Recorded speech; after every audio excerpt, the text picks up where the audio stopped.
Hey, it's Tim, Pickup Truck Plus SUV Talk, and I'm pretty pissed off. As you know, I bought a 2021 Ford F-150, the XLT, the Power Boost, the hybrid at 7.2 kilowatt in the back for this channel. So I bought it for the year, gonna try it out, and just got some disappointing news today.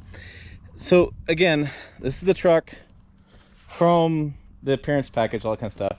And I'm starting to run into a bunch of problems with this truck. I've had some issues we've talked about on this channel, but one that just kind of came up was there was a story in the Detroit Free Press about some rust. And let's go check it out. Let's go crawl underneath. I don't have my jack stands here at the house, so I'm just gonna put on my belly and show you guys what's going on. This is $57,000 truck, 54 out the door, plus the incentives. Yeah, not so pleased about all of this, but if we look underneath here, you kind of see some surface rust there. Let me get a little bit closer. There you go. There, this is what it's supposed to look like. This is the drain plug, right? And then look at all that rust around that drain plug. Isn't that crazy? Look at the rust on the U-joint. Now this is surface rust, right? Little pad, you can scrape it off and paint it, but why the hell should I paint it? Why should it be my issue? Coming along here, sorry. We can see it on the hanger. All along that hanger, all along here.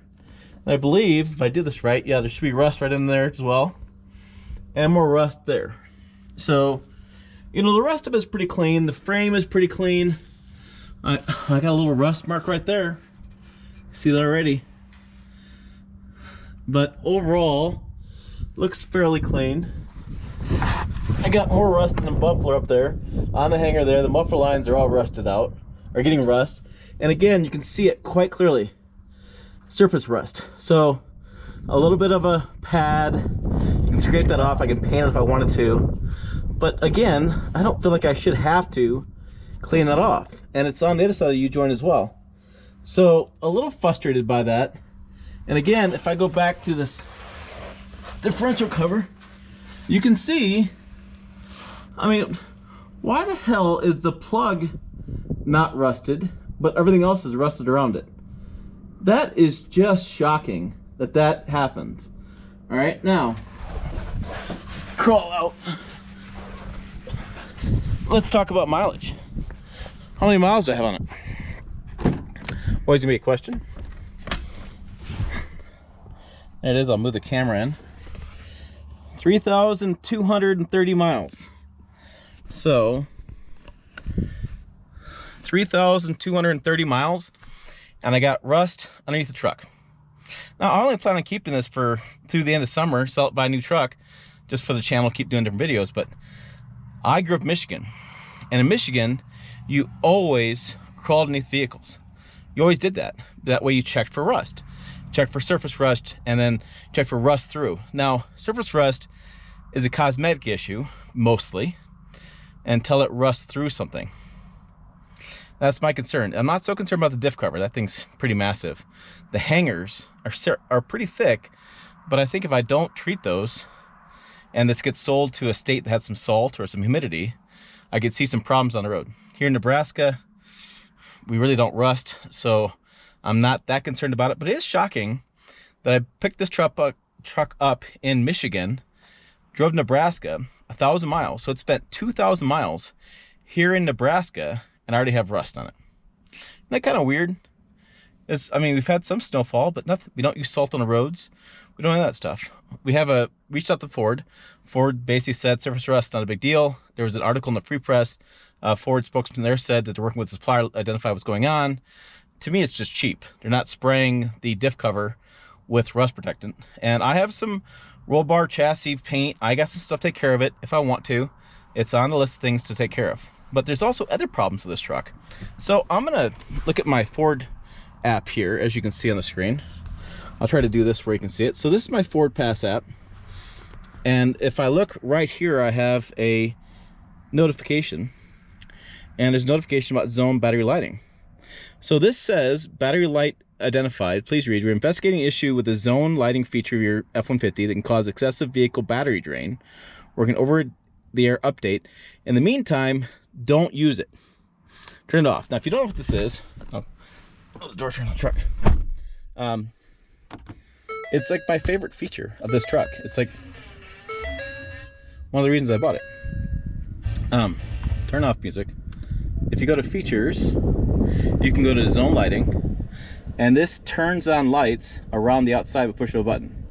Now, other brands have a zone lighting kind of feature. They have work lighting and stuff like that. I have a new video coming out on that. I kind of screwed up one I had, but this turns on lights around at night. It really lights things up. It's a nice feature, but it says turn this off, don't use it, battery drain. Now, that's not all.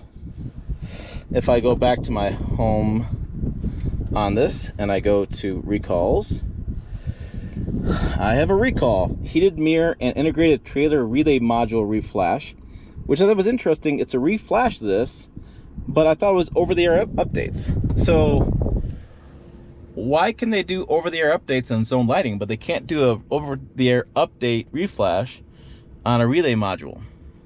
That's kind of weird. There's also a story in the free press about windshields getting replaced. I don't have that problem, but I have a rust issue. I got zone lighting that's a problem. I got the, I swear I have the reflash, excuse me, the recall. I swear I have a rust issue down below that I need to work on and identify. So rust, the zone lighting, and the reflash with that. Everything else has worked out pretty well.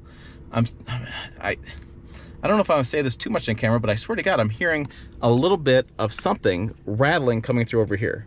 And I haven't identified if it's something in the glove box or something over there, but every once in a great while, depending on conditions, I hear a little rattle there. So not too pleased with that either. So I'm running into like a variety of little small issues that shouldn't be a problem. I shouldn't have any issues like that at 3,000 miles that I would think. But yeah, it's causing me a little bit concern on what to do. It's got some warm weather this week. Probably this summer I'm gonna go ahead and work on getting that rust cleaned up down below and cleaned off. That way, if I sell to somebody and they get to inspect it like they should, they can see the rust taken care of. It hasn't rusted through, it's just surface rust, which I grew up in Michigan. Surface rust is a lot better than rusted through, especially like the body. My old truck Swedes got rust through the body. You can't fix that. No matter about Bondo, you can fix that. Basically, you just buy new, which I could just go buy a new diff cover. Make it sparkly chrome or something like the kids do these days. But I don't want to do that either because you get drained the fluid and you get all this stuff. Definitely a pain in the ass. Other than that, like I said, I'll link to a video above my first 30 days experience. I've towed with this. I've gotten pretty decent fuel economy when I really have tried. Most times I don't because I'm into the throttle a lot because it's fun to drive. It's an EcoBoost turbocharged engine. And you can get into those features as well. But I just want to give you guys an update on some things going on. And I am really kind of pissed off by that rust because it shouldn't be happening at this many miles. Yeah. All right, make sure to check the video out over here, website down below. As always, thanks for watching. I'll see you down the road.